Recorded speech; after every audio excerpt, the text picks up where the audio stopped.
Configurei, pode esquecer. Entrou de novo. O meu tem 4G também, não sei se é bom. Voltou.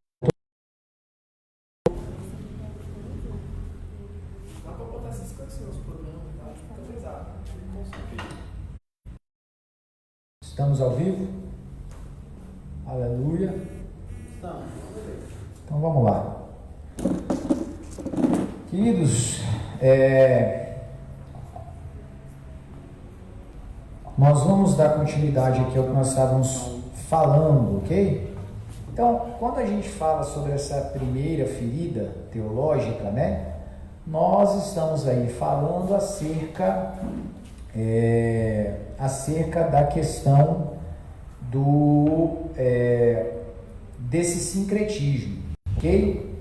Então, o que esse sincretismo, ou de que maneira esse sincretismo, ele foi um problema, tá? Para a igreja daquele tempo. Bom, a igreja se perdeu, né? A igreja estava num processo onde ela estava ali caminhando, né? Dentro da realidade dos pais da fé, dos apóstolos, os discípulos deles que vieram posteriormente. Então, quando a gente chega nesse período, Satanás insere, através, né, da ação de Constantino ali, esse vírus, vamos dizer dessa forma, né, dentro do contexto da igreja, fazendo com que ela se perdesse completamente, se tornando aquilo que veio se tornar. Esse é um ponto, ok? Agora, outro ponto, aqui sumiu, o que aconteceu? Outro ponto, continuei? Tá rolando? Tá funcionando legal? Online. Ok. Outro ponto, que foi a segunda ferida teológica que nós estamos aqui falando, ela começou a ser introduzida, tá, no século XV, exatamente quando outro evento de suma importância para o cristianismo, né, que é a Reforma Protestante, fazia seu caminho. O que aconteceu nesse período aí? O humanismo, né, se apresenta no período daquilo que a gente chama dentro do ambiente da história de renascença. A renascença, ela trouxe uma série de elementos, uma série de aspectos voltados a um retorno, né? A um retorno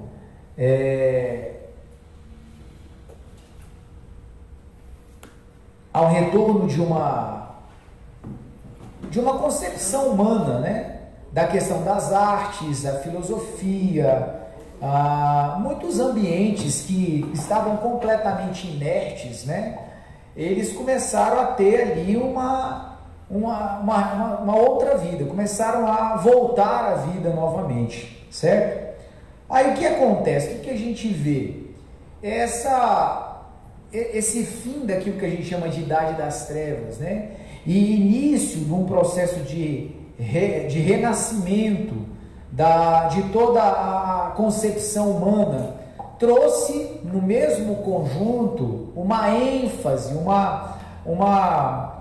como é que eu vou dizer, uma roupagem de exaltação da figura humana, né? Então você vai notar de várias maneiras que o processo das artes, o processo daquilo que a gente vê artístico no sentido geral, de escultura, de poesia e tudo, sempre de alguma forma trabalhando o enaltecimento do homem, né? O vislumbre do homem e conduzindo esse mesmo a um pensamento quase que divino. A gente vê inúmeras artes, inúmeras obras de arte, pinturas, esculturas, trazendo essa ideia, trazendo esse sentido do homem, sabe, como um pequeno Deus, né? Como uma figura de muita proximidade ao ser divino. Então essa ideia humanista vai tomar uma proporção muito grande.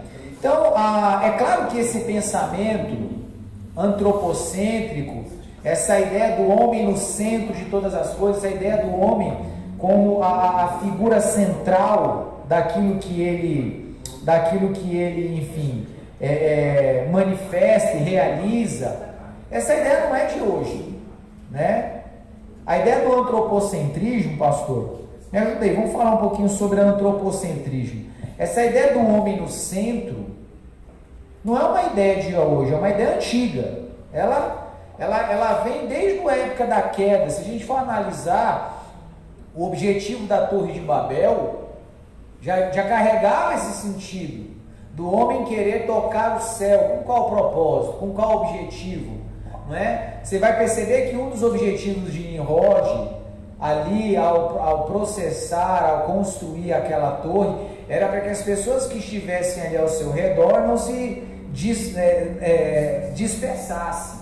Então já era um sentido de controle, de poder, né, de estar centralizado, seguindo a sua própria trajetória. Então, de que maneira, vamos conversar um pouco, fala um pouquinho que o senhor tem a falar para nós aí, um pouco sobre a questão do antropocentrismo, essa ideia do homem no centro das coisas. Essa visão, ela começa mesmo ali no Jardim do Éden, né? Quando a serpente chega para Eva e fala: não, seus olhos se abrirão, vocês serão igual a Deus. Isso criou um encantamento ali em Eva que parece que apagou tudo que Deus tinha falado, né? E ela então resolveu comer daquele fruto porque aquela proposta pareceu muito boa, né? Eu vou ser igual a Deus. E ela não titubeou ali, foi logo para comer o fruto e queria experimentar isso, né? Então, ao longo das eras, esse princípio do humanismo implantado ali, ele só foi acrescentando alguns elementos a mais que foram aperfeiçoando essa visão, né? Conforme também a Torre de Babel, né, que era uma desobediência também à voz de Deus, porque o Senhor tinha determinado a Noé que ele se espalhasse por toda a terra, sua família, sua genealogia, sua geração, quer dizer, se espalhasse por toda a terra, e os homens daquela época sabiam dessa ordem, né? Então foi também uma desobediência e uma forma descarada de desobedecer a Deus e dizer: não quero teu governo, quem vai governar aqui sou eu, né? E na pessoa de Nimrod ali, que também já representava um tipo de anticristo, né? Sim. Ele começou a convencer as pessoas a juntarem para ficarem num lugar só, criar uma torre bem alta, porque talvez tivesse a ideia: se Deus vier nos punir de novo com inundação sobre a terra, né? Nós temos aqui uma torre bem alta que ela vai atingir até os céus e não vai nos pegar dessa vez, né? E essa proposta também ali incluía muitas outras coisas, né?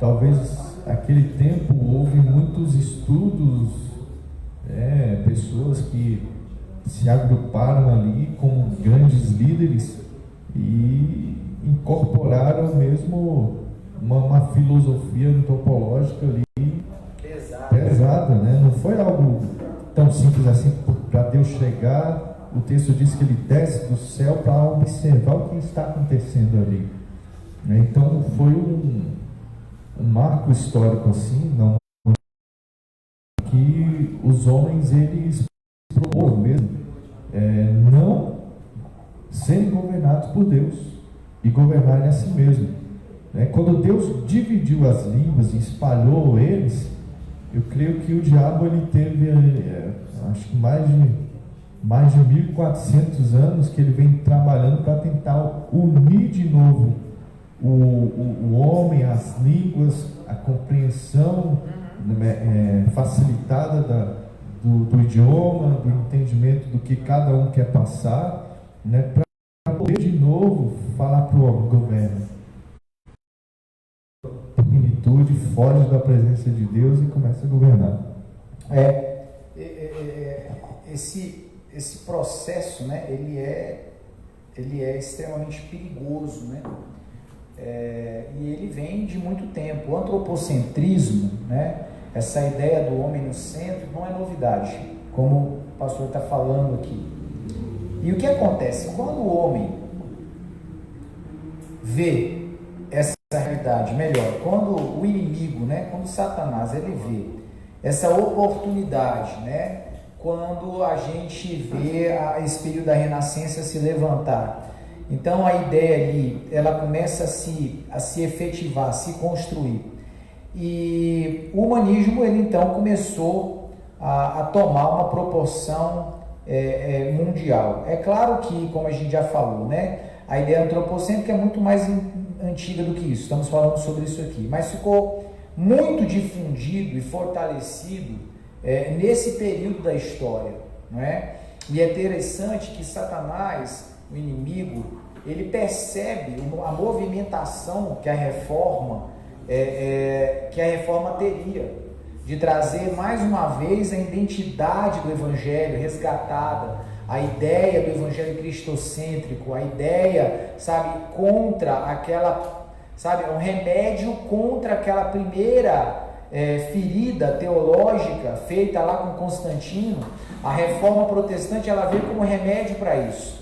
Então Satanás, já percebendo a movimentação para esse remédio, ele lança uma segunda, né? Essa segunda ferida.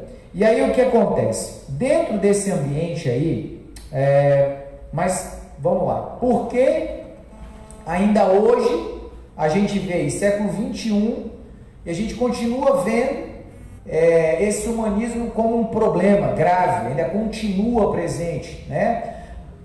Pode? Mais uma consideração aqui, que nesse período da reforma, a Igreja Católica lançou a Contra-Reforma. Sim, verdade. E um dos instrumentos da Contra-Reforma foram as Bíblias na tradução latina, que elas traziam uma imagem de Jesus, não como o Filho de Deus, mas como alguém humano, né? Então, essas versões, elas tiram a questão da divindade de Jesus, trocando termos para deixar esse Jesus com características mais humanas. Olha, interessante, né? Trazer, né? Tirar essa significância, né? Essa relevância da pessoa de Jesus, né? E hoje a gente acaba entendendo a razão disso. Você vai perceber isso já, o porquê. Mas vamos lá, vamos avançando aqui. Olha só que interessante. De que maneira isso, essa realidade aí das questões do humanismo ainda são um problema para nós hoje? Essa ferida teológica, né, do inimigo, ela continua tão presente, tão real para nós hoje. Como que isso acontece, né? A partir dos anos 80 e 90, nós tivemos o início de uma formulação da entrada no seio do corpo de Cristo, né? Então, aquilo que a ideia humanista, ela vem amadurecendo, e o seu primeiro ambiente de atuação foi o universo secular, né? Foi a dominância dentro do universo secular, como a gente já falou aqui, através da ideia da filosofia, muito forte nos ambientes da cultura, das artes, entrou de uma forma muito grande. Só que o objetivo sempre foi, de alguma forma, tentar atingir, né, chegar a atingir a igreja, né? E ela começa a transmitir isso como objetivos de teologia, como aspectos de teologia, no meu entender, a partir dali dos anos 80 e 90. Ele começa a se formular essa ideia filosófica humanista como teologia cristã. De que maneira? Só ratificando aqui, a gente está com algumas pessoas aí nos acompanhando pelo Face, né? Conseguimos aí organizar a transmissão, né? O pessoal lá do Japão está nos acompanhando, o Toshio, a Keila, pastor Johanna também deve estar assistindo lá com a Esther. Bom, você que está nos assistindo, aqui está atualizado para mim só esses, não acredito que tem mais gente aí acompanhando. Então dá o seu alô aqui para nós nos comentários aqui do Facebook, e nós continuamos com a enquete, né? Nós não podemos colocar aí ela na tela, mas a enquete né? Alguém vai colocar aí no bate-papo do YouTube, do Facebook.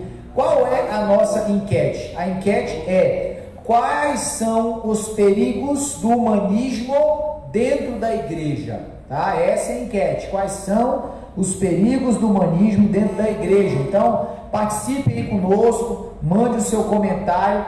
Esse é um assunto muito bom para que a gente possa estar conversando aí e entendendo, né, algumas coisas a esse respeito. Então, vai participando com a gente aí, ok? Gilvan, tamo junto aí, Gilvan, benção, isso aí, ó. Quero ver quem tá perto, quem tá assistindo, quem tá atento aí, ó. Gilvan já mandou um alô, amém. Gilvan, e aí, Gilvan? Quais são os perigos do humanismo dentro da igreja? Você, Paloma, entra aí numa conversa teológica em casa aí. Quais são os perigos? O pessoal que está aqui acompanhando também, ó, pode participar da enquete, viu? Levi, né? Micael, pastor Arnaldo, Pedro, Kimberly. E aí? Quais são os perigos do humanismo dentro da igreja? Bom, vamos caminhar. Eu entendi, coloquei aqui, pastor Zait, que a ideia do humanismo, ela começou a se apresentar, pastor Elisângela também está assistindo também, maravilha. Começou a se apresentar em 3 ondas. Esse é o entendimento que eu tive estudando isso, né?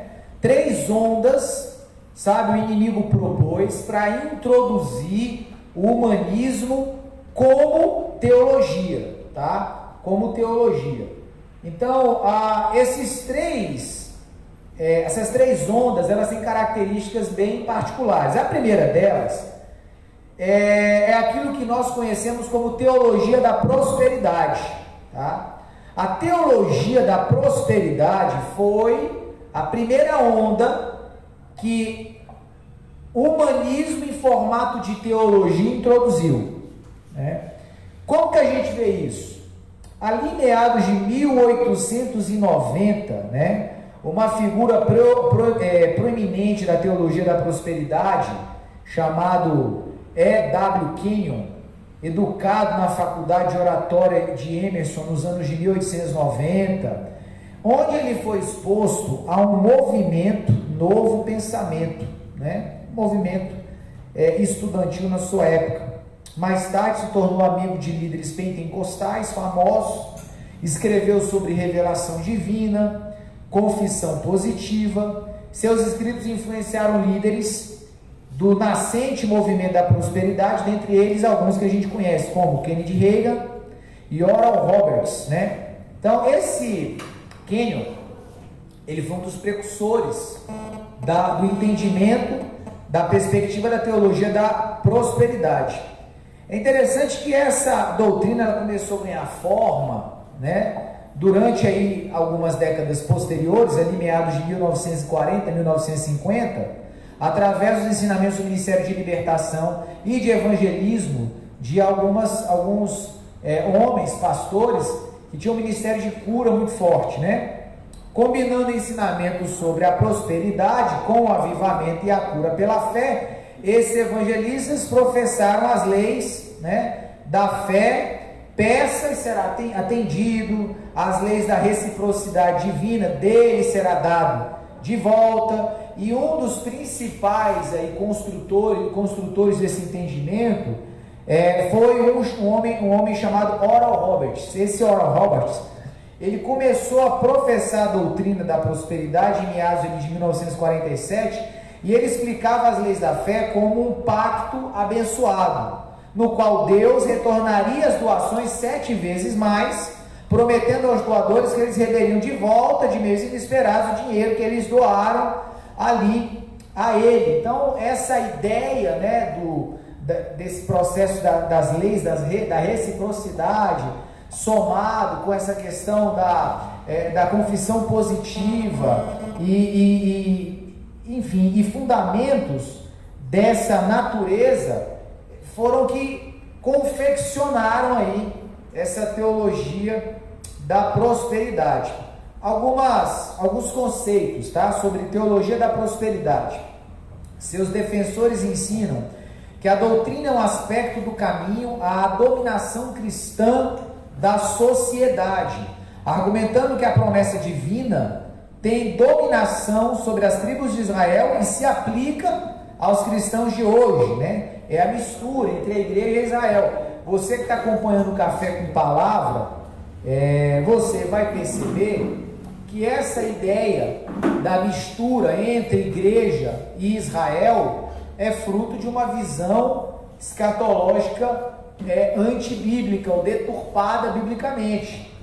Então esse grupo, eles começaram a apontar que o papel da igreja era exercer dominância, era governar sobre a sociedade. Então essa ideia humanista começou daí. Mas como humanista? Isso parece ser tão de Deus, né? A igreja dominando sobre os ambientes da sociedade. De alguma forma isso parece algo tão bom, só que isso tem uma carga humanista completa e total. Nós estamos estudando aqui na escatologia e a gente tem estudado aqui, né, pastor Zait, que nós viveremos um tempo, nós estamos vivendo um tempo que é o tempo da dispensação da igreja, dentro do âmbito de um lapso temporal chamado de ato profético, onde a igreja está cumprindo um papel. Só que o papel da igreja não é estabelecer o reino de Jesus. O papel da igreja não tem a ver com o estabelecimento do reino de Cristo no ambiente da sociedade.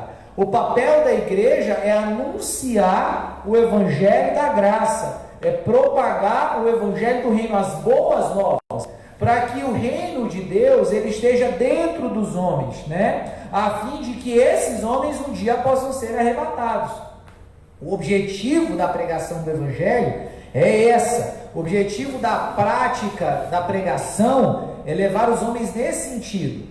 Quando o homem ele regressa, ele retorna a essa ideia de governo, de dominância dos órgãos da sociedade, o que está acontecendo ali? Qual é o aspecto que está acontecendo ali? Na verdade, o objetivo ali não é glorificar a Deus. Perceba isso aqui, você que está me ouvindo aí. Quando se fala, quando você começa a perceber esse tipo de fala, onde a igreja deve exercer um papel de dominância sobre a sociedade, a ênfase não é Jesus. O objetivo não é glorificar o nome de Deus, mas é que homens estejam no papel de dominância, de governo dentro do ambiente de sociedade. É humanismo puro. É o homem sendo colocado como tendo um papel proeminente dentro da ação que Deus ele quer gerar. Deixa eu dizer uma coisa para você, irmão. Deus ele tem um plano que ele é soberano, onde todo o papel de proeminência pertence a Deus. Tanto é verdade que Deus escolheu Pedro para pregar para os judeus, um homem que não tinha grande conhecimento da lei, que não era alguém capacitado para aquilo, e ele pega Paulo e envia para os gentios, que não tinham qualquer tipo de vislumbre com a lei judaica ou qualquer coisa do gênero. Porém, Paulo ia ver tudo que ele sabia sobre lei, se converter em pouca coisa, porque toda a sinagoga que ele ia pregar, ele era rejeitado, e ele voltava para quem? Ele voltava para os judeus, ele se voltava para os gentios, ele se voltava para aquele grupo de pessoas que, para eles, o conhecimento da lei era irrisório. Então, o que eu estou querendo mostrar? Todo o processo de Deus visa glorificar a Ele mesmo. certo? E toda a nossa atuação é uma atuação secundária, é uma atuação muito mais passiva, tá? E operosa no que se tange a nossa submissão e obediência à vontade do Pai.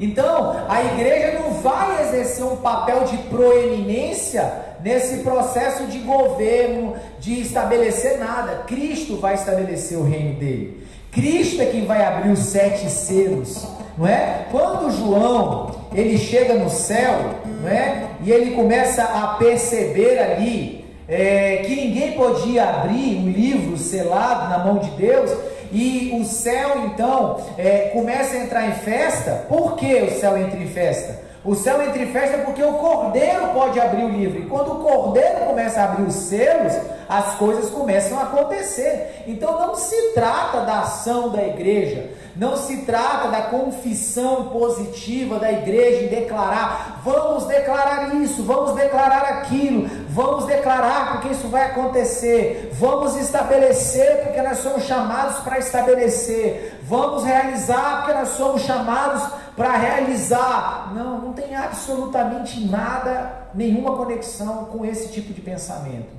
Esse tipo de pensamento triunfalista, ele tira a igreja do seu lugar, que é o lugar de quê? De seja feita a sua vontade, não a minha. Esse lugar de, Senhor, eu quero saber o que o Senhor quer realizar, o que o Senhor quer fazer, e tudo que eu fizer, tudo que eu realizar, a glória não é minha. Paulo deixou isso tão claro, falou, olha, não tenho nada para me gloriar, só tem uma coisa que eu vou me gloriar, eu vou me gloriar na glória de Deus. Então, Deus sendo glorificado, eu vou ficar feliz, eu vou me sentir, sabe, realizado. E hoje a ideia da teologia da prosperidade é exatamente o oposto. Não, nós temos que estar em lugares, em posições de destaque, em posições de, sabe, em posições de relevância, para que através desse lugar, para que através dessa posição, Deus seja glorificado. Não, não é. No fundo, esse sentimento de posições só revela um coração orgulhoso, arrogante e presunçoso. Só isso que revela, não é? Vamos aqui a alguns comentários aqui bacanas sobre a nossa enquete. Quais são os perigos do humanismo dentro da igreja? O Pedro colocou aqui, ó, Pedrão.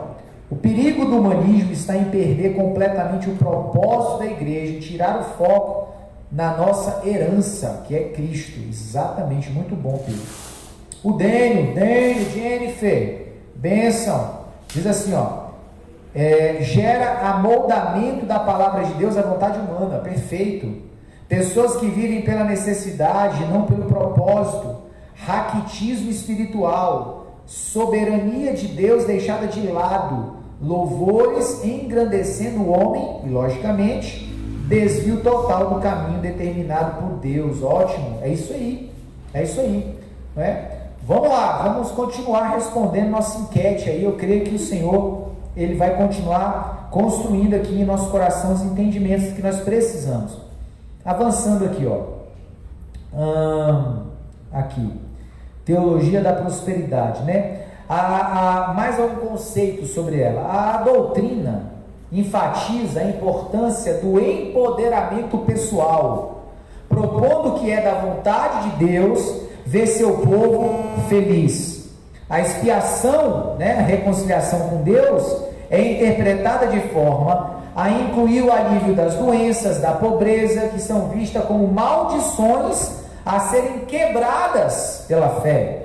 Acredita-se atingir isso através da visualização e da confissão positiva, o que é geralmente professado em termos contratuais e mecânicos. Aqui está um outro aspecto extremamente real, tá? Do que significa essa teologia da prosperidade, né? O que seria ela? Esse entendimento de empoderamento do homem. Então, quando você começar a ouvir um pregador falando da seguinte maneira: você como cristão precisa desenvolver todo o seu potencial, feche os seus ouvidos, porque lá vem bobagem. geralmente quando começa com esse tipo de abordagem, de desenvolvimento de potencial, de ativar e desenvolver toda a plenitude, a extensão do potencial humano que você tem. Quando começa com esse tipo de fala, você pode sair fora, porque o que vai sair é bobagem, é heresia, é uma doutrina completamente disfuncional, desconectada da cruz. O objetivo da pregação do Evangelho, da sua vida espiritual, não é você desenvolver o seu potencial humano, não, é você morrer para você mesmo, renunciar à sua vontade, e daí então, viver prontamente, plenamente para Deus. Então, esse empoderamento do homem, ele vai nos conectar e vai nos levar a um outro perigo, tá? Que nós vamos chegar nele já já. Aqui é a primeira onda, que ela vai tá se movendo, tá? E preparando para outras que virão. Essa primeira onda, ela começa a trazer para o homem, tá? Esse empoderamento, porque uma ideia, o objetivo dela é chegar ao ponto do homem se sentir quase que um semideus, ou um pequeno Deus. Esse é o contexto, essa é a ideia de onde ela quer chegar, é o que a gente está vendo agora, né? Daí então você já começa a perceber a cola, que a terceira onda agora é exatamente essa, né? É o homem começar a se sentir como Deus, não é? Ele se ver como o próprio Deus, é onde vai chegar esse troço, mas começou aqui, ó. O humanismo começou aqui, mostrando para o homem, e eu estou falando no ambiente da fé, do Evangelho, que ele tem que ser rico, ele não pode ter doença, ele tem que ter o melhor da terra, ele tem que beber leite e mel, ele tem que ter tudo de bom, o melhor cargo na empresa tem que ser o dele, o melhor salário tem que ser o dele, o melhor lugar tem que ser, se ele não vive todas as perspectivas, tá? Se ele não vive todas as perspectivas de sucesso e conquista material, ele é fracassado espiritual. Essa é a construção ideológica da teologia da prosperidade e do triunfalismo de forma conjunta, ok? Então é isso. Não se engane desse engano, não se engane dessa construção, porque é isso. É esse pensamento aí que se edifica, que se forja. Então, se você não está experimentando, se você não está vivendo tudo aquilo, né, que uma vida material pode fornecer, você está espiritualmente derrotado.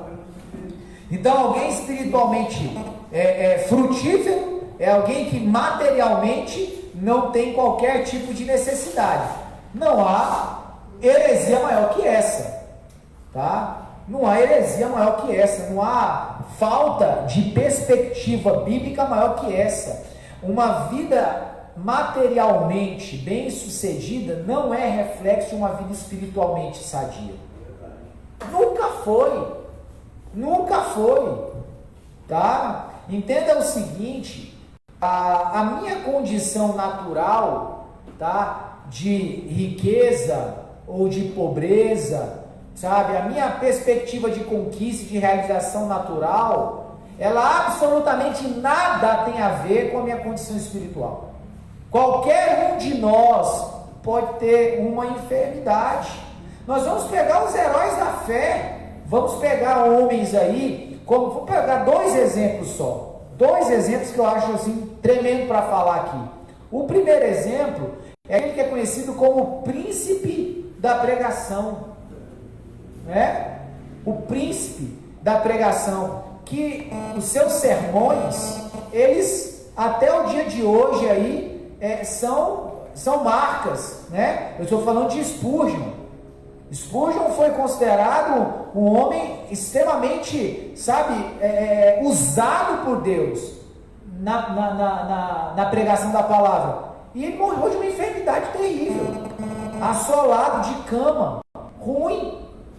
O que falar do jovem David Brainerd, jovem missionário pregando para índios, Nos Estados Unidos tinha um problema no estômago, não é? E ali ele chegava a momentos de crise que ele vomitava sangue, hemorragia.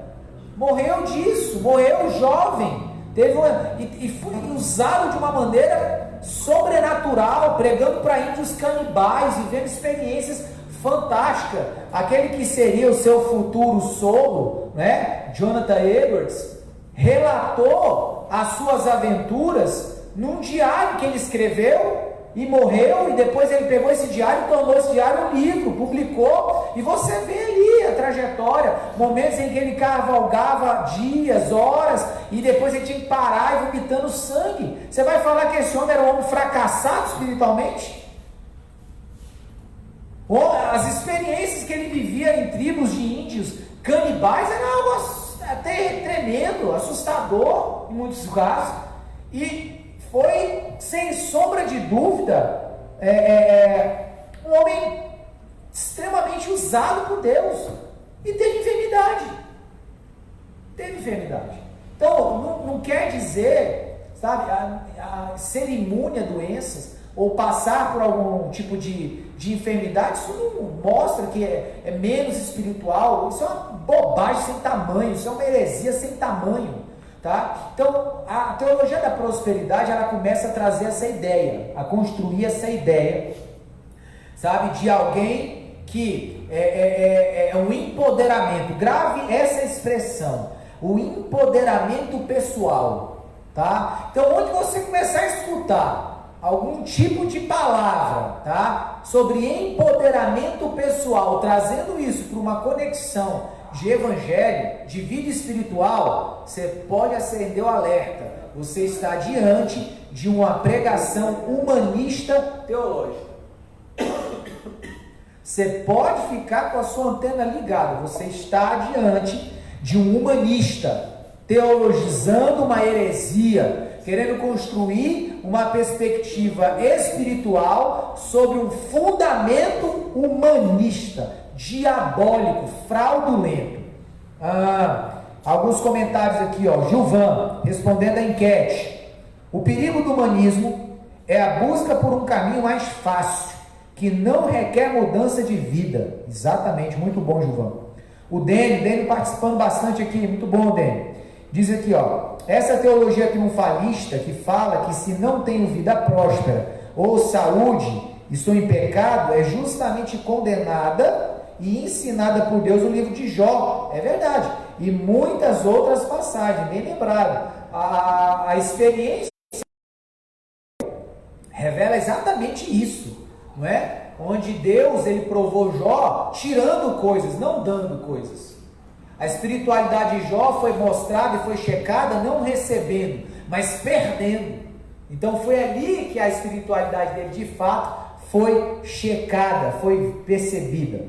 Ok, vamos passar para o próximo ponto aqui, pastor Fábio. Você quer acrescentar alguma coisa sobre a teologia da prosperidade? A gente pode ir para outra. Tá bom, vamos passar para outra. Vamos para outra, né? A outra é legal. A outra aqui é o seguinte: a segunda onda, essa onda é uma onda marcada por aquilo que eu chamo de autoajuda. Só que a maneira com que ela ficou conhecida por nós é a chamada teologia coaching. A teologia coaching, o fundamento dela está na autoajuda. Você vai entender já já por quê. Vamos lá, caminhar aqui, ó. Alguns conceitos. Primeiro vamos trazer alguns conceitos aqui sobre alguns termos. O primeiro conceito que eu quero falar é sobre o conceito do humanismo. Qual é o conceito de humanismo? O humanismo representa uma nova visão do homem em relação a Deus e a si mesmo. Eu vou ler isso aqui de novo. O humanismo representa uma nova visão do homem em relação a Deus e a si mesmo. Isso é humanismo, tá?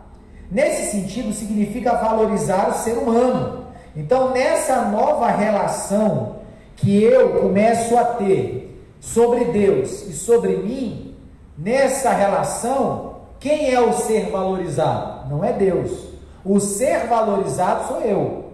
Então Deus, ele deixa de ser o ser adorado, e agora eu sou o ser adorado, e Deus é só o gênio da lâmpada, né? Que ele existe apenas para deixar minha vida melhor. Então o centro do relacionamento não é buscar a glória de Deus, mas é buscar a minha própria glória.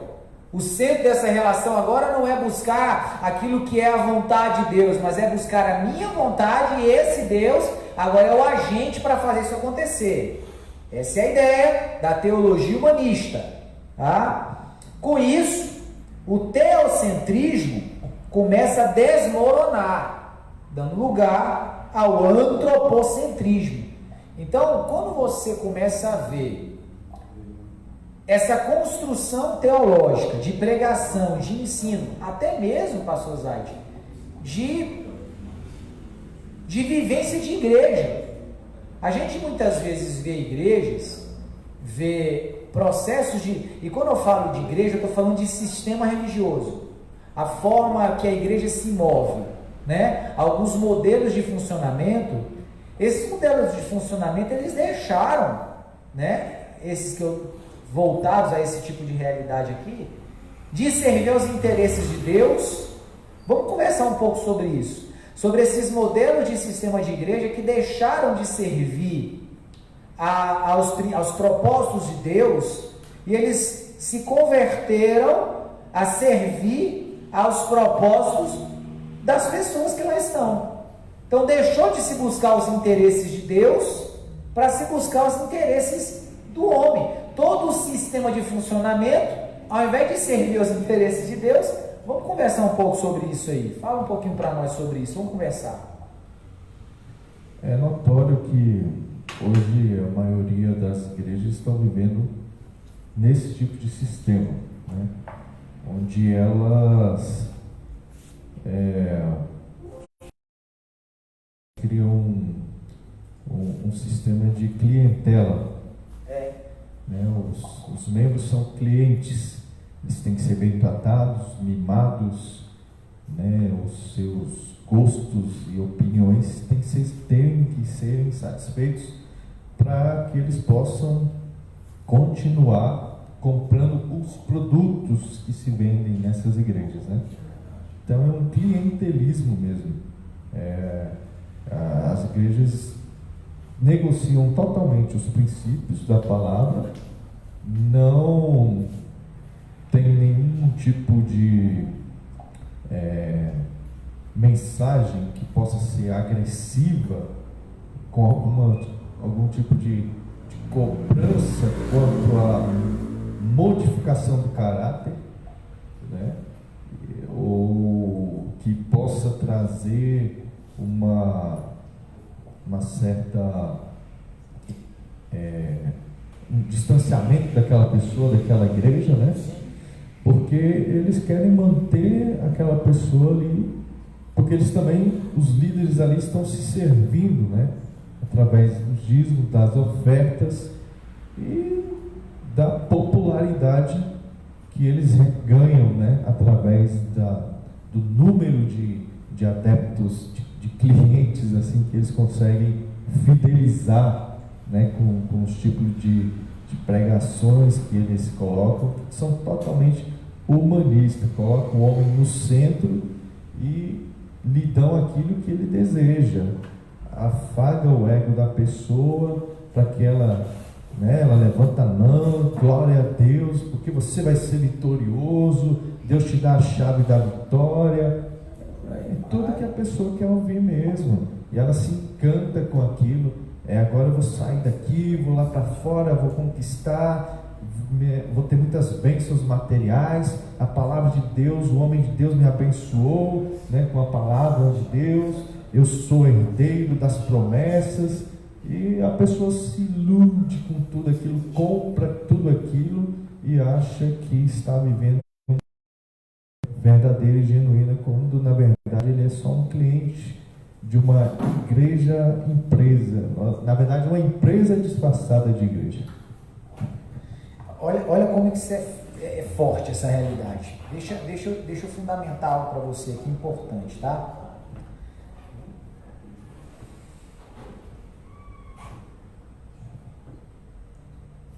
entenda algo. O ambiente, tá? O ambiente do corpo é um ambiente de amor. É evidente. O ambiente do corpo de Cristo é um ambiente de amor, de cuidado, de zelo, de servir uns aos outros, mas exatamente dentro daquilo que o pastor Zait está fundamentando aqui. Todas essas coisas que eu acabei de falar, elas têm um objetivo: o amor, o cuidado, o zelo, o servir, tem um objetivo. Qual? Maturidade espiritual.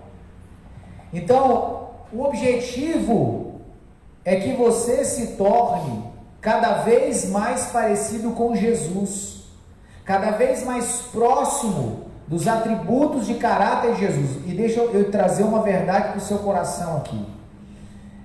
O fato de nós nos tornarmos nova criatura, como nós nos tornamos por causa da fé em Cristo Jesus, não nos torna perfeitos. Não nos torna, tá? Essa palavra que talvez vai ser semeada no teu coração, só se trata daquilo que a gente viu lá no início. Lembra dos enganadores? Lembra dos falsos mestres?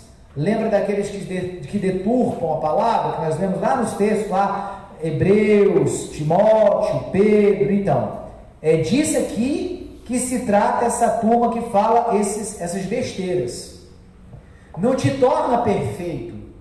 Abre uma porta para nós. A graça é uma porta. A graça é um acesso.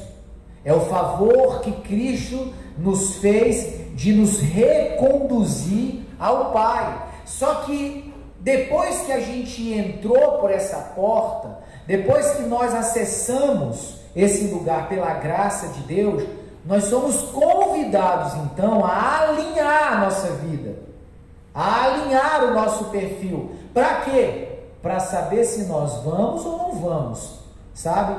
Realmente testificar que a nossa fé é real. Lembra que nós estávamos dando aula na quarta-feira passada, está até aqui no canal do Facebook, sobre Tiago, falando sobre a perspectiva de fé que Tiago ensina. Mostra a tua fé sem as tuas obras, e eu mostro a minha fé através das minhas obras. É tão verdadeiro esse sentimento que a fé ela tem que ser medida, tem sim. Ela tem que ser mensurada. O Tiago está dizendo, olha, é muito fácil você dizer que tem fé, que você acredita nisso e naquilo. Então vamos ver se é verdade. Vamos ver se você realmente acreditou na mensagem do Evangelho. Eu quero ver seu comportamento. Eu quero ver se você é uma pessoa que tem fome vai bater na tua porta e você vai dizer para ele, Deus te abençoe, tendo você em casa algo para fazer por essa pessoa. Então essa fé que dedica tudo à ação de Deus e não me leva à percepção de que Deus me abriu uma condição para que eu manifeste algo, querida, essa fé ela é morta, como o Tiago fundamenta lá. Então perceba aqui, quando nós nos encontramos nesse ambiente, o objetivo é que nós sejamos construídos no nível de maturidade, sermos como Jesus. Sermos de que maneira? Na nossa vida prática, no nosso comportamento, na nossa atividade. Você entende isso? Então é isso que o Senhor quer formar e gerar em nós, tá? Então quando a gente entra nesse ambiente onde, dentro do sistema religioso, aquilo que está sendo falado, aquilo que está sendo gerado, é unicamente para servir a sua condição natural, como o pastor Zait falou aqui, é chave, é não sei mais o que, você vai ser próspero, você vai abençoar, você vai ser abençoado, você vai desenvolver todo o seu potencial, você vai ser uma pessoa, sabe, você vai ter muito, você vai vencer, você nasceu para isso. toda essa conexão aí, o objetivo disso é um só, é fazer você um cliente fiel daquele lugar, é fidelizar você a uma proposta de prosperidade terrena natural e deixar de lado todo o contexto espiritual. Aí eles abandonam toda a realidade espiritual e dizem, não, se você enriquecer, se você prosperar, então isso quer dizer, isso é igual à espiritualidade. Aí a pessoa que ainda vive sobre uma anuância carnal, ela não está ouvindo a verdade, ela não está ouvindo o que realmente é real, então quer dizer que ser espiritual é ser rico? Ser espiritual é crescer financeiramente? Ser espiritual é o teu melhor cargo, então eu quero ser o cara mais espiritual do mundo, porque na verdade ela não está olhando para dentro da fé e tentando enxergar a sua vida eterna. Ela é uma pessoa carnal que foi seduzida por um evangelho carnal, ela está sendo alimentada por pregadores carnais e está vivendo tudo aquilo em nome de Deus. Tudo aquilo em nome de Deus. Não, porque Deus, não. O Deus que você está servindo, ele não é o Deus de Israel, de Abraão, de Isaac, de Jacó. Esse não é o pai de Jesus Cristo. O nome desse Deus que não te informaram no pacote chama Mamon. E esse Deus aí vai ser desmascarado por Jesus.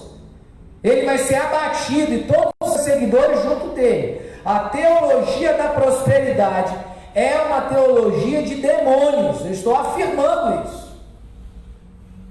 O Deus que estão dizendo que estão pregando para você chama-se Mamon. Esse não é o Deus da Bíblia. Apesar de eles usarem a Bíblia para poder trazer essa nuance, mas pelo engano.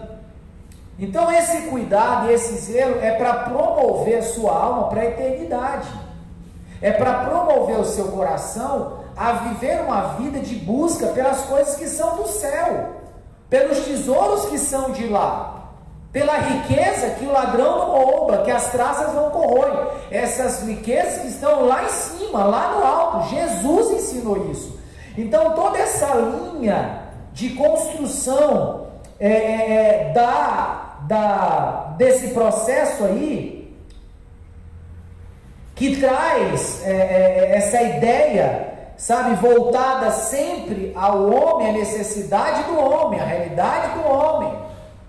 Isso se trata dessa teologia do humanismo revestido de teologia, ou transvestido de teologia, dentro da segunda onda que a gente chama aqui, que é da autoajuda. Por que autoajuda? É de produzir o homem, é de promover o homem, é de trazer o homem a uma condição de centralidade. E aí por que todo o programa da igreja é direcionado a alimentar isso? Então você vê, são reuniões voltadas para satisfazer a necessidade do homem. O que as pessoas estão precisando? Não, as pessoas estão muito caídas, elas estão muito depressivas, então nós vamos fazer o culto do empoderamento. Vamos fazer o culto da chave, porque as pessoas estão com a sua vida muito travada, as pessoas estão com causa na justiça, as pessoas estão, sabe, precisando de um monte de coisas. Então nós vamos fazer um culto da chave de não sei mais o que. Não, as pessoas estão passando por um momento de dificuldade, elas não estão conseguindo, sabe, se promover no trabalho, então nós vamos fazer o culto de empoderamento, de capacitação, sabe, tudo é voltado à necessidade do homem. É como sentar-se numa mesa e falar, qual é a necessidade do povo nesse tempo? O que as pessoas estão precisando? As pessoas estão precisando se sentir mais empoderadas, elas estão se sentindo muito... né? A mensagem da cruz é uma mensagem que coloca a pessoa muito para baixo, né? É uma mensagem que de alguma maneira faz a pessoa se sentir muito mal com ela mesma, né? Caramba, eu sou um pecador, igual a gente ouve aí essas pataquadas muitas por aí, dizendo, não, vamos parar de falar de pecado na igreja, porque quanto mais você fala de pecado, mais a pessoa quer pecar. Vamos parar de falar dessas coisas. Isso deixa o culto para baixo, deixa o culto, né, down, deixa essas coisas muito... Não, vamos falar de coisas boas, vamos falar das coisas maravilhosas, vamos falar do quanto você é lindo, do quanto você é crente, do quanto você é espiritual, do quanto você é filho de Deus, do quanto você é herdeiro, do quanto você é maravilhoso, do quanto homem. Então vamos promover cultos, atividades, pregações, músicas, que quando você ouvir, você vai se sentir bem com você mesmo. Você vai se sentir mais feliz com você mesmo. Você vai se sentir mais realizado com você mesmo. Vai se sentir mais, sabe? Esse tipo de realidade, que o pastor Zay te falar, ela é um engano para a sua alma. Porque fazer você se sentir bem não é igual a estar bem. É como se você fosse para o hospital doente e a enfermeira ou o médico, ao invés de te dar um remédio, ela fica olhando para você e falando assim: você está bem. Olhe para mim, repita comigo: você está bem. Repita comigo: você não está doente, você está curado, você está sarado.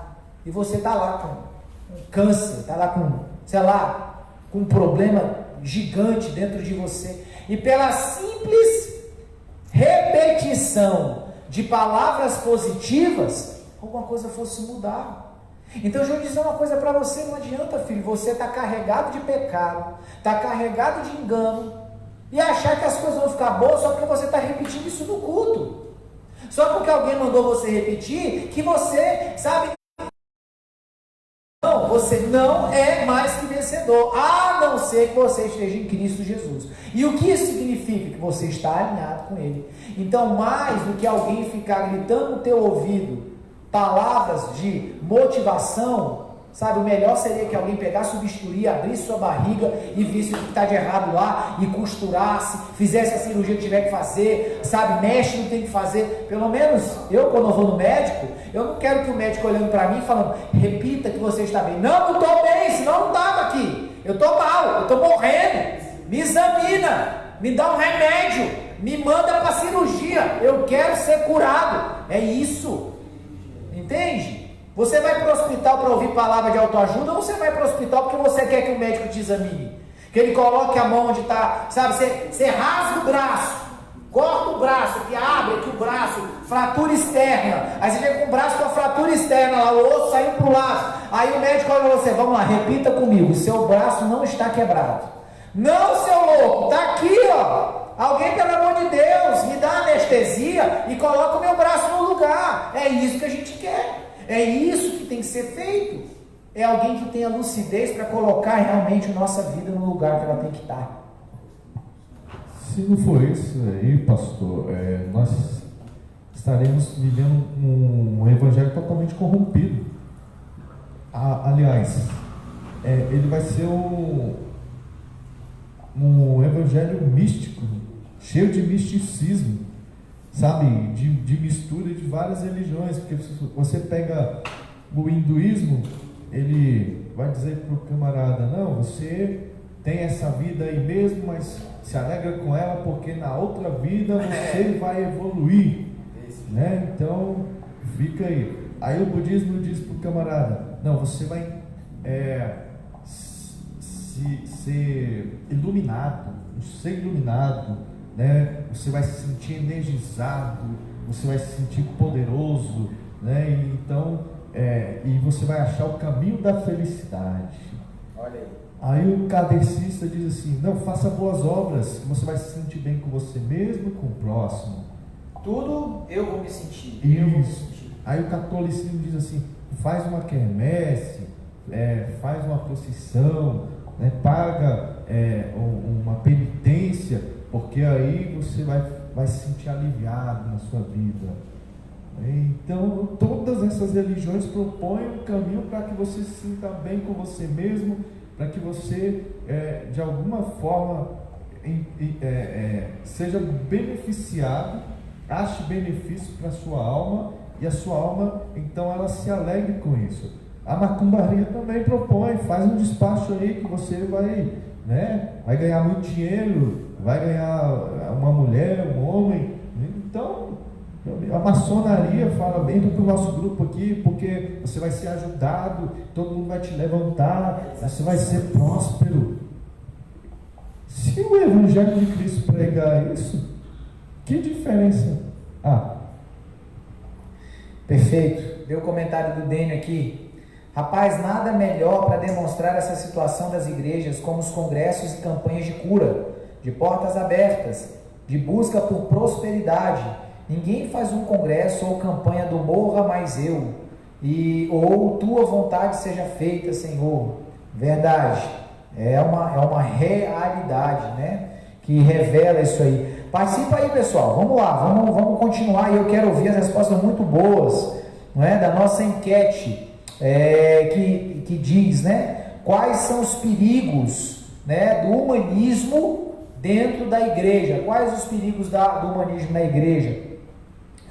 E aqui para a gente poder avançar para o próximo ponto aqui, querido, o objetivo do Evangelho não é fazer você se sentir bem, é fazer você realmente ficar bem.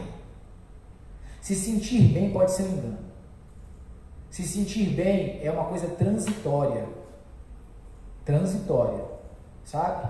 Então, se sentir bem não é alguma coisa que realmente tenha raiz. O Evangelho não tem, vou dizer de novo, o objetivo do Evangelho não é fazer você se sentir bem, mas é fazer você ficar bem, de verdade. Não se sentir, mas ficar, ser, tá? E isso muitas vezes vai ser exatamente o oposto, tá? Do que, na verdade, às vezes não. Isso é exatamente o oposto proposto pela teologia da autoajuda, onde o objetivo dela é fazer você se sentir bem a todo custo, não importa a forma. Não. O Evangelho não vem para fazer você se sentir bem a todo custo, a toda forma. O Evangelho vem para te dar vida eterna. Ele vem para fazer você realmente alcançar uma herança incorruptível. Ela vem realmente para colocar você no lugar de plena, satisfação em Deus, ok? E para isso acontecer, não é você que tem que estar no centro, é Deus. Você só vai ter plena satisfação e realização real quando você entender que as coisas não têm que girar em torno da sua necessidade, mas quando você entender que quando a gente anda de acordo com a vontade de Deus, com os princípios dele, com aquilo que ele determina, você encontra a real alegria e felicidade. Entende? Isso só experimenta quem nasceu de novo, né? Avançando aqui, mais alguns pontos. A gente vai passar um pouquinho do horário, tá? Porque a gente acabou começando um pouco mais tarde. Então nós vamos até umas 8h20, tá bom? Então fica firme conosco aí. Eu tenho certeza que você vai aprender, a gente vai crescer bastante aqui. Eu quero terminar essa segunda onda hoje. A segunda onda que é da autoajuda, teologia coaching. Eu quero terminar ela hoje. Então aqui nós fundamentamos o conceito de humanismo, né? Um outro aspecto sobre o conceito de humanismo. A preocupação passa a ser a generosidade e compaixão para com o ser humano. As coisas têm internalizado dentro de si a capacidade de realização, as pessoas têm internalizada dentro de si a capacidade de realização própria. Esse processo de humanização dessa nova cultura faz com que o homem comece a ver-se não mais, preste atenção, não mais como a imagem de Deus, e sim como um semideus, um pequeno Deus. Então entenda aqui o que está querendo se dizer aqui. Essa teologia da autoajuda, do coaching, teologia do coaching, ela visa trazer essa identidade, não é? Tudo em favor do homem. Preste atenção. Pastor, como saber que eu estou ouvindo um pregador da teologia coaching? Quando você começar a ver que o discurso dele gira em torno de como o homem transformar a sua vida em algo melhor, em como ele consegue fazer com que a sua vida seja melhor, E Deus é apenas o gênio da lâmpada, que entra com unção, que entra com milagre, que entra com poder, enquanto todos os meus sonhos, projetos são realizados segundo a minha própria vontade e expectativa. Então não interessa se isso está servindo ao propósito de Deus, não interessa se isso tem ou não tem a ver com o plano que Deus tem para a minha vida. O que interessa é que o que eu quero, o que eu sonho, o que eu penso tem que acontecer. Tem que ser agora, tem que ser realidade. Como conseguir isso? Como conquistar isso? Então, se você começa a perceber que na pregação fala mais sobre como o homem alcança os seus projetos, os seus propósitos, pronto, você está diante de um pregador humanista de teologia coaching. Ou seja, ele se enquadra nos quadros dos versículos que a gente leu no início, de Timóteo, de Hebreus e de Pedro. Então, esse é mais um replicador de doutrina de demônios e que está pervertendo a sua fé. Então, é fácil identificar. Está falando mais do homem do que de Deus? Pronto. Só sabe fazer conexões sobre como você se tornar melhor, como você é bom, como você é precioso, como você é importante, como você é valioso. Pronto, você está diante de um pregador da nova era de teologia coach. Pronto. Você quer perverter sua fé? Continua ouvindo ele. Você quer perder a essência de Deus na sua vida? Continue escutando. Não é? A teologia bíblica, ela está integralmente fundamentada na vontade de Deus. Olha, a vontade de Deus é essa. E para você estar vivendo a vontade de Deus, você tem que negar a si mesmo. Você tem que tomar a sua cruz todo dia e segui-lo. Se você fizer isso, você vai encontrar a real alegria, a real felicidade. E muitas vezes isso vai significar, muitas vezes você vai encontrar isso abrindo mão de tudo aquilo que as pessoas hoje mais entendem como importante e relevante. Você vai encontrar felicidade dentro da cova dos leões. Você vai encontrar felicidade dentro da fornalha de fogo. Você vai encontrar felicidade, a realização, fazendo aquilo que Deus mandou você fazer nas nações, servindo, amando, pensando menos em você, querendo menos para você, sabe? Identificando aquilo que glorifica a Cristo, que glorifica a Deus. Você vai encontrar a plena satisfação, a plena realização. Paulo, abre para mim, pastor, por gentileza, em Atos, capítulo 20, verso 24, por gentileza. Paulo entendeu isso. E ele entendeu isso de uma forma tão própria, ele entendeu isso de uma forma tão especial. Olha o que ele diz em Atos, capítulo 20, verso 24. Diz aí para nós, pastor Zaide. Todavia não me importo, nem considero a minha vida de valor algum para mim mesmo. Não, lê de novo, acho que ele está errado aí, irmão. Como é que ele disse, pastor? Todavia não me importo, nem considero a minha vida de valor algum para mim mesmo. Como que um pregador da teologia da prosperidade vai pregar esse texto, hein? Você consegue ver, querido, sabe, nomes como David Leonardo, Tiago Brunet, Vitor Azevedo, pregando isso aí? Lê de novo aí, pastor. Meu Deus. Vamos ouvir um homem de Deus, verdade. Vai lá. Todavia não me importo, nem considero a minha vida de valor algum para mim mesmo. A não ser que, se tão somente puder terminar a carreira e completar o ministério que o Senhor Jesus me confiou, de testemunhar do Evangelho da graça de Deus. Olha o que Paulo está nos dizendo aqui, irmão. Olha o que é realmente o resultado do Evangelho de Cristo na vida de alguém.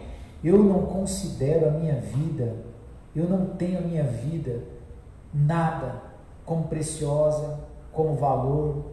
Não tem nada que seja, sabe, uma razão para ver a minha vida realizada, próspera, abençoada, a não ser que eu cumpra o ministério, a vontade do Senhor.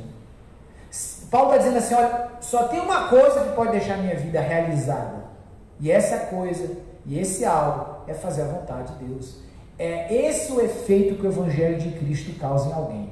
Qualquer discurso diferente desse aqui, o resultado na vida daquela pessoa não é o Evangelho de Cristo, mas é o humanismo revestido de teologia. Olha, não tem conquista, não tem realização, não. Só tem uma coisa que vai trazer contentamento para mim: é cumprir a minha vontade? É fazer algo que seja bom, agradável para mim? Não. É cumprir com aquilo que o Senhor mandou eu fazer. É isso. Esse é o efeito que o Evangelho faz em alguém. Aqui nós vemos palavras de alguém que converteu, de alguém que teve experiência de salvação. Paulo não está preocupado com a fama, com o salário, com o cargo, com uma coisa: eu preciso fazer a vontade de Deus, eu preciso cumprir com o ministério que Ele me deu. Então, é isso aí, né? Quando mais eu caminho nessa perspectiva, tá? Mais eu vou parar de entender o quanto a minha natureza caída é problemática, e eu vou começar a me ver cada vez mais e mais em uma condição de perfeição. Enquanto a gente vê Paulo dizendo assim: enquanto eu quero fazer o bem, eu vejo nos meus membros outra lei. Enquanto eu quero fazer o bem, uma outra lei nos meus membros está governando, e eu quero, mas o bem que eu quero fazer eu não faço. Mas o mal que eu não quero, esse eu faço. Enquanto um verdadeiro homem de Deus está dizendo isso, os hipócritas, os mentirosos, os falsos profetas estão dizendo assim: quando eu olho para Deus, eu me vejo tão justo que eu já não me sinto inferior a Ele. Você consegue entender a diferença, irmão? Você consegue perceber a diferença, não é? Enquanto um homem de Deus que foi alcançado pelo Evangelho está dizendo: miserável homem que eu sou. Outros estão dizendo assim: Deus escreve e você apaga. Sabe a diferença? Então, perceba o efeito que o Evangelho deve causar em nós. Ele deve produzir em nós. Enquanto Paulo está lá, percebendo que há uma natureza carnal, que existe uma luta ocorrendo, que ele, sabe, o único valor que ele tem é Cristo na vida dele, né? Essa teologia coaching, essa proposta humanista, tá? Da autoajuda, está impulsionando o homem a ver-se cada vez mais pleno, cada vez mais capaz, cada vez mais alto, ao ponto, né, de chegar ao cúmulo da heresia de falar essas pataquadas que a gente acabou de pontuar. Então, tem esse ponto aí que eu queria fundamentar. Vamos avançar aqui. Conceito da ideologia da autoajuda. Então, conceituamos o humanismo, vamos conceituar a autoajuda agora. A autoajuda, ela teve a sua primeira literatura registrada, né, reconhecida como autoajuda, no ano de 1859, através de um homem chamado Samuel Smiles. Então ele ali confeccionou o primeiro livro, o primeiro material direcionado à autoajuda, a liberar, para falar, trazer ideias para elevar a moral humana, para elevar a capacidade humana, a arrancar do homem a qualquer tipo de dependência, tá? Seja ela qual for, seja ela, enfim, qualquer. Bom, seria então, os conceitos, seria então um conjunto de técnicas, orientações, informações ou práticas que se destinam à resolução de problemas de caráter psicológico e emocional através dos recursos do próprio indivíduo. Então, o objetivo da autoajuda é fazer o indivíduo, através das suas próprias capacidades, encontrar a resolução, encontrar a saída, encontrar a resposta para problemas quaisquer que ele ali esteja enfrentando. De certa forma, a gente olha para isso e até pensa: nossa, isso é algo bom, interessante, não é? Fazer com que a pessoa ali consiga encontrar nela mesma, né, as respostas, a força interior, a motivação interior para poder resolver problemas e etc. Isso aparentemente pode até parecer algo positivo. Preste atenção aonde está a linha do engano disso aí. Prática baseada na utilização de seus próprios meios intelectuais para obter seus objetivos, metas a solucionar, problemas de cunho emocional, ou seja, tudo que você precisa está em você, não dentro de você. O que eu estou querendo dizer? Em você é na sua capacidade humana, não dentro de você, através da pessoa do Espírito Santo. Quando você fala isso para um ímpio, para alguém que não tem Deus, isso até pode fazer sentido, porque o cara não tem Deus mesmo. Ele não tem o Espírito Santo, então ele dá a sua própria sorte, certo? Ele dá a sua própria sorte, e é uma sorte terrível ficar à deriva de si mesmo, não é? Só que, quando Satanás conseguiu introduzir isso aqui como teologia, a sua principal fala é que o que você precisa está em você, fazendo com que o Espírito Santo seja obsoleto, que a palavra de Deus é obsoleta. Por isso tem uns lunáticos aí falando que a Bíblia ela não é a palavra de Deus. Eu não preciso dela. Tudo que eu tenho, eu já sou. Então assim, eu desprezo a ação do Espírito Santo, eu desprezo a orientação da Escritura e eu me resumo a mim mesmo. Eu sou capaz, eu sou perfeito, eu sou Deus. Eu sou perfeitamente capaz de fazer qualquer coisa, não preciso depender de nada. E qualquer tipo de dependência é vista como algum tipo de limitação. Olha só, irmão, como isso é sério. Qual é o conceito do coaching? Vamos conceituar o coaching. Atividade.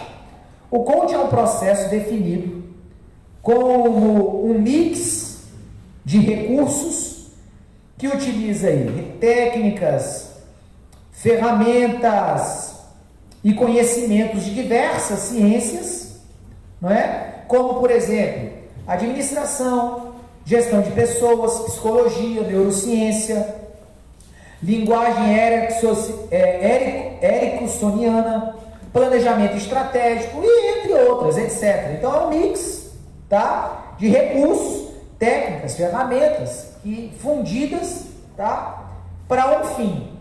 Qual fim? Por meio dessas técnicas que são comprovadas, né, de grandes e efetivos resultados em qualquer contexto, seja pessoal, né? A metodologia visa a conquista de grandes e efetivos resultados. A metodologia visa a conquista de grandes e efetivos resultados em qualquer contexto. Pessoal, profissional, social, familiar, espiritual, financeiro, em qualquer contexto. A metodologia visa a conquista de resultado. Como? Por meio de técnicas comprovadas, perguntas assertivas, o coaching auxilia o coach a desenvolver habilidades e competências, identificar pontos de melhoria, vencer limitações, definir metas, objetivos e assim alcançar seus resultados desejados, seja no âmbito pessoal ou no outro que nós falamos. Então, essa é a definição, ok, do coaching, da atividade coaching. Alguns pontos além para a gente poder avançar. Bom, aspectos sobre o coaching. É uma ferramenta de aperfeiçoamento de performance, ok? De uma forma resumida, uma definição bem fácil de entender é essa. É uma ferramenta de aperfeiçoamento de performance. Não há nada de errado nisso, ok? Não vejo nada de errado. Se existe uma demanda, não vejo qualquer problema em que haja uma oferta.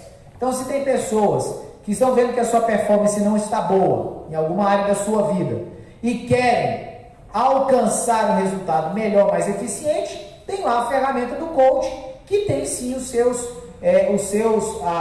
que tem sim o seu método comprovado, funcional. Ponto 2 aqui. Agora, quando em sua proposta de marketing para vender o curso, treinamento, mentoreamento, né, atividade, se faz uso da Bíblia como argumentação de necessidade do uso da ferramenta, querido, eu sou definitivamente contra. Porque todas as vezes que vi isso sendo feito, são utilizados textos descontextualizados, dando a entender que Deus deseja que você tenha uma vida de sucesso, sendo essa vida de sucesso espiritual vinculado a tudo aquilo que a gente já falou, a conquistas e realizações meramente naturais, terrenas, ok? De um empoderamento através da inflamação do ego, tá? E sabemos que apesar de que algumas dessas coisas podem ocorrer, nenhuma delas é sinônimo de vida espiritual de sucesso. Na verdade, ser bem sucedido nem sempre é igual a ser frutífero. Ponto 3, sobre coaching e a sua atividade dentro do contexto igreja. A performance planejada por Cristo para seus discípulos é negar a si mesmo, tomar a sua cruz todo dia. E eu nunca vi nenhuma apresentação de plano de treinamento de coaching, de aperfeiçoamento de performance, tá? Que ao invés de potencializações e projetos que só tem a ver com o nosso próprio senso de realização egóico, toma uma tônica descrita acima. Negar a mim mesmo, a minha vontade, abrir mão dos meus sonhos, abrir mão dos meus projetos pessoais, em função dos projetos de Deus, e ter consciência que para muitos isso vai soar como loucura, desperdício de vida e de talento. Então, para concluir meu raciocínio aqui, para Sozade falar, coaching, ferramenta de aperfeiçoamento de performance, é uma ferramenta. Ela não tem caráter bom e nem mal. É uma ferramenta, tá? É como uma arma. Uma arma, ela pode estar na mão de um policial para fazer a proteção da população, como pode estar na mão de um bandido para assaltar alguém. Então é uma arma, tá? Então o seu benefício ou a sua morte vai depender da mão de quem segura.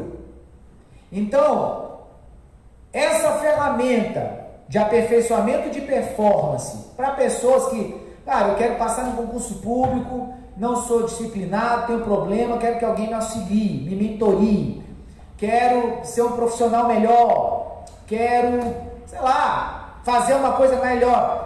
Tudo bem, se há uma demanda, eu não vejo por que não haver uma oferta. Agora, que é o que eu vi até hoje, eu nunca vi algo diferente. Se alguém faz uma oferta de um curso de aperfeiçoamento de performance, de um mentoreamento de aperfeiçoamento de performance, tendo como sugestão, como técnica de venda, como argumento de venda, a seguinte perspectiva: olha, você nasceu para ser cabeça, não para ser cauda. Você é mais que vencedor. Deus é uma vida de plenitude para você, não é? Porque até o dia de hoje, todo tipo de apresentação para algum tipo de um acompanhamento de coaching dentro da perspectiva cristã começa desse tipo de fala. Já tivemos o absurdo de ouvir isso, a minha esposa, a pastora Johanna, a seguinte fala de um cidadão fazendo uma palestra, dizendo assim: olha, você é pastor, dedicou sua vida toda ao evangelho, aí está lá dentro do ônibus, andando de ônibus, aí você olha para o lado, dá um ímpio, andando de BMW, olha que absurdo. Olha, o que tem a ver? Se o cara é ímpio, mas trabalhou, enfim, com seu mérito, teve dinheiro, comprou o carro, Isso quer dizer que eu ando de ônibus, sou menos espiritual? Quer dizer que para ser um pastor bem sucedido eu tenho que andar de carro zero? Para ser um pastor bem sucedido eu tenho que ter um carro de 200 mil? Sabe? Esse tipo de proposta, ela é completamente carnal. Oferecer um tipo de apoio para que alguém possa se sentir suprido dentro do seu ego com esse tipo de vislumbre, está completamente errado. Então, eu sou completamente contra o exercício da atividade, da ferramenta coach no ambiente cristão, dentro do contexto cristão, tá? Completamente contra, por causa desse ambiente. A proposta que é feita, olha, você tem que ser mais, você tem que ter mais. Agora, se aparecer um coach, eu vou mudar a minha fala na hora. Se aparecer algum coach, tá? E ele vier fazer a apresentação dele dizendo assim: olha, você quer negar a si mesmo? Você quer morrer e ir para a cruz? Você quer crucificar a sua carne e quer ver o seu espírito florescer? Eu tenho um treinamento para te dar. Aí eu mudo minha fala. Aí eu falo: não, vamos lá. Como é que eu faço? Como é que eu morro mais? Como é que eu nego mais a minha vontade? Até o dia de hoje eu nunca vi alguém usando essa ferramenta com esse tipo de argumentação de venda. Pode ser que tenha, tá? Estou dizendo que eu não vi, mas pode ser que tenha. Se o argumento começa errado, não tem como o processo ser certo, irmão. Se a ideia do objetivo, porque entenda, se eu traço um plano, uma logística, eu traço quando eu sei qual é o meu alvo. Se alguém já está apontando o alvo errado, essa pessoa vai conseguir preparar a logística correta? Ué, o alvo já está errado, a direção já está errada.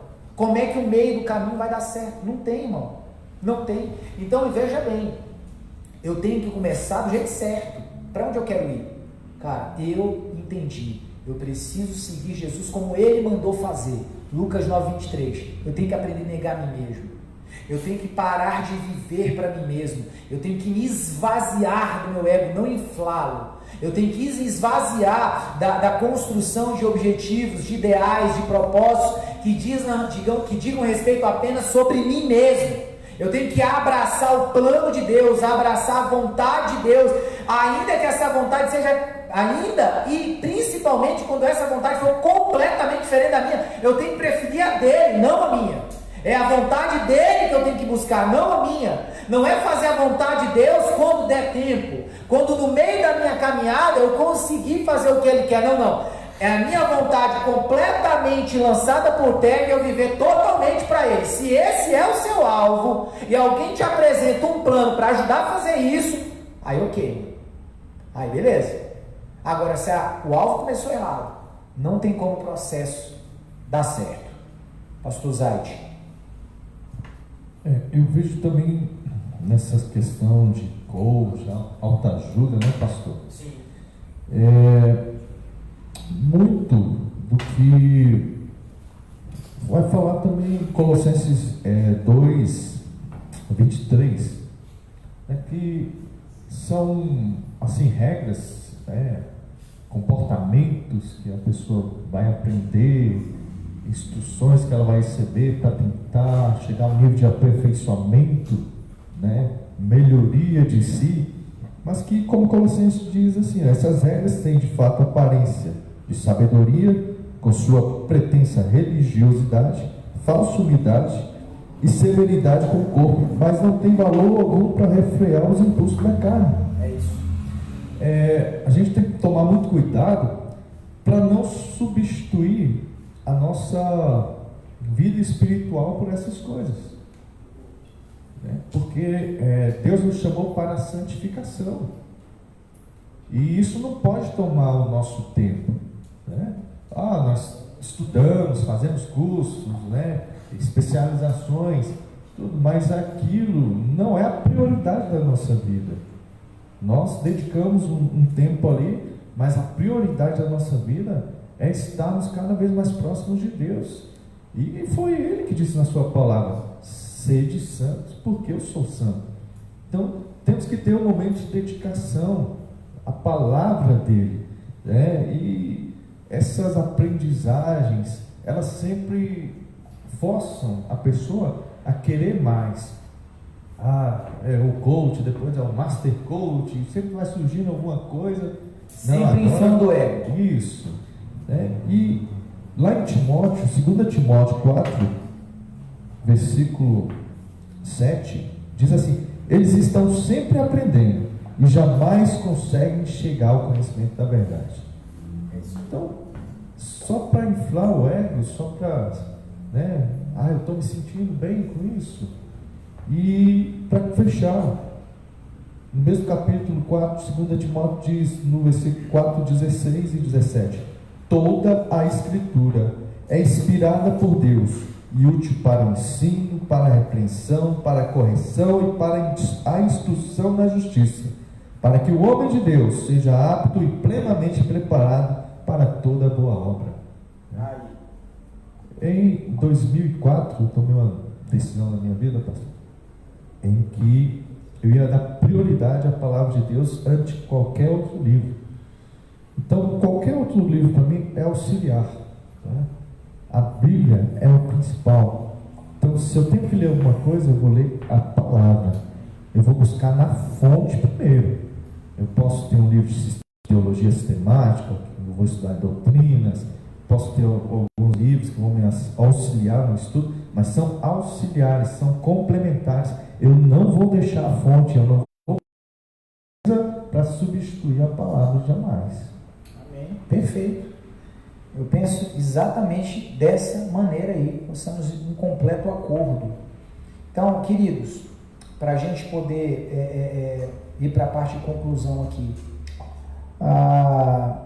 o coaching é uma atividade profissional hoje, de treinamento. Funciona, é boa, né? Agora, não é discipulado. Ela não deve ser utilizada como ferramenta de pregação do Evangelho, tá? É como o texto que o pastor acabou de ler. A Bíblia, ela é suficiente. Mais do que qualquer treinamento, mais do que qualquer tipo de ferramenta, de sistema, do que quer que seja, a palavra, ela tem, porque ela tem um peso espiritual, tá? E infelizmente, o que a gente vê hoje é o seguinte: o humanismo, ele jogou uma isca, certo? Como o fruto da árvore do conhecimento, centrando o homem nele mesmo. E boa parte da igreja tem se alimentado disso aí. A autoajuda, ela consolidou, sistematizando e gerando muita literatura.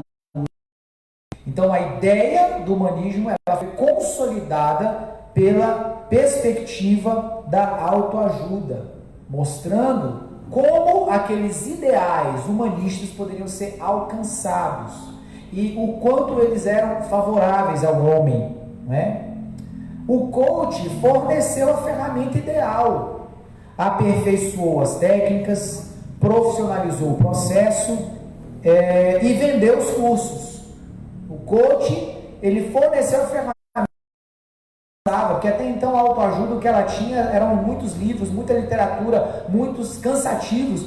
Então o coach, ele transformou isso em algo show business, transformou isso em algo estilo marketing multinível, vendendo uma ideia de sucesso, uma ideia de prosperidade, uma ideia de engrandecimento, de inflamação do ego. Vendeu essa perspectiva, forneceu essa ferramenta funcional. Tudo isso somado a uma geração que é extravagante na adoração, mas ainda imatura no conhecimento e firmeza da sua fé, permitiu a Satanás transformar tudo isso em teologia, sendo pregado em grande parte dos púlpitos do mundo inteiro, não é?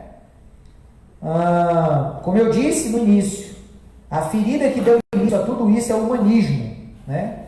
O homem, ao olhar para si, em busca de satisfação, realização e felicidade dentro da perspectiva humana, ele vai entrar por essa ferida aí e se encontrar nesse ciclo e vai ser alimentado por essa ambição, porque o que não vai faltar é gente querendo vender palavra disso aí.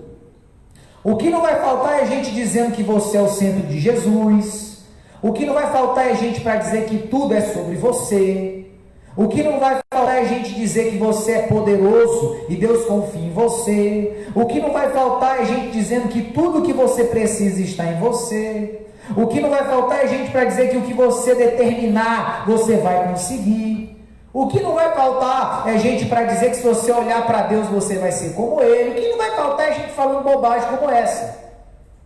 É gente querendo vender essa ideia de autossuficiência, tá?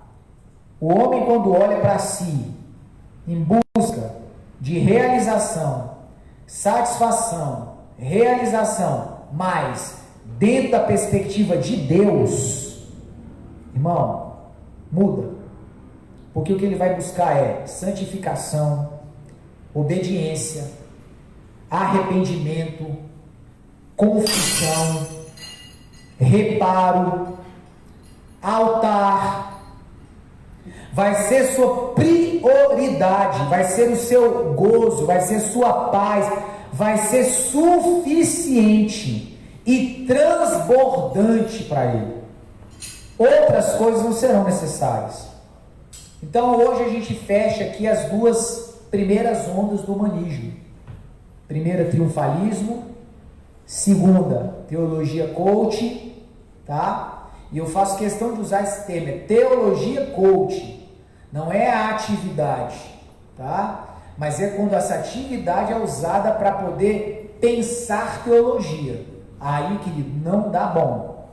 E a terceira onda que nós vamos falar no domingo que vem, que é onde nós vamos gastar um pouco de tempo falando sobre ela, é sobre a hipergraça, a libertinagem da fé. E essa daí é a onda que nós estamos hoje. E o que mais tem é gente surfando nela. Então, domingo que vem, acompanhe conosco.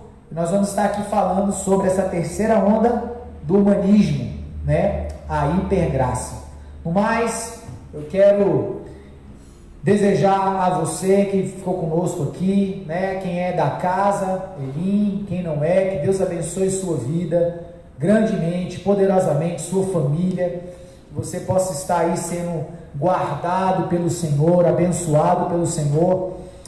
Nós estamos acompanhando os avanços aí e as determinações por parte do governo. Vamos seguir em obediência àquilo que for estabelecido pelas normativas do governo distrital, né? Pelo que nós estamos vendo, é bem possível que a partir do dia 3 as atividades elas possam voltar à sua normalidade. Nós vamos estar acompanhando e vamos estar evidentemente avisando, né? Dando aqui as orientações para todos. Bom, sobre a questão de contribuições, eu penso que não seja necessário falar mais, todos sabem, é só procurar no grupo oficial da Igreja dos Tesoureiros, como muitos já têm feito. Que Deus possa abençoar a sua vida. Nós ainda temos algumas cestas básicas, caso você, querido, saiba de alguém que está precisando, caso você saiba de alguma família que necessita, nos procure, ok? Ainda temos algumas para distribuir. Grande parte, boa parte já foi distribuída, mas ainda temos algumas, amém? Então você pode aí estar nos procurando para que possamos estar atendendo a essas famílias, amém? No mais, que Deus abençoe você, Deus derrame graça sobre sua vida, que Deus derrame muita unção sobre a sua casa. Não deixe de estar orando, não deixe de estar estudando a palavra, e amanhã tem café com palavra. Vamos continuar estudando, tá? O estudo sobre o fim, né? Ensinado por João. Então amanhã às 16 horas ao vivo estaremos aqui falando sobre a escatologia de João. Deus abençoe, fique na paz em nome de Jesus.